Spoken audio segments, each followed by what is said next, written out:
অনেকেই প্রায় প্রশ্ন করে থাকে, আমার ওয়াইফ আমাকে ডিভোর্স লেটার পাঠিয়েছে বা আমার হাজবেন্ড আমাকে ডিভোর্স লেটার পাঠিয়েছে, আমি সেটা গ্রহণ করিনি, তাহলে তো ডিভোর্স কার্যকর হবে না। আজকের আলোচ্য বিষয়বস্তু তাদের জন্য।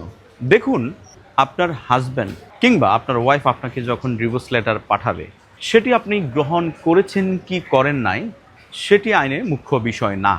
এখানে আইনগত দিক হচ্ছে আপনার কাছে যে নোটিশটা পাঠানো হয়েছে সেটি আপনার ডকুমেন্টারি যে স্থায়ী ঠিকানা সেখানে পাঠিয়েছে কিনা, এবং আপনার স্থানীয় ইউনিয়ন পরিষদ চেয়ারম্যান শহরে হলে সিটি কর্পোরেশন অফিসে পাঠানো হয়েছে কিনা, এটি হচ্ছে মুখ্য বিষয়। অর্থাৎ সরকারি ডাকের মাধ্যমে যদি এই দুটো জায়গায় পাঠানো হয়, সেক্ষেত্রে আপনি নোটিশ গ্রহণ না করলেও তালাক কার্যকর হতে আইনগত বাধা নেই।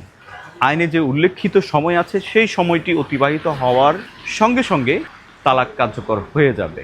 চিঠিটা দেওয়ার জন্য যখন পোস্ট অফিসের লোক আপনার বাসায় আসবে, তখন আপনি যদি গ্রহণ নাও করেন, তিনি কিন্তু তার ওই চিঠির পেছনে লিখে দেন গ্রহণ না করায় ফেরত দেওয়া হলো।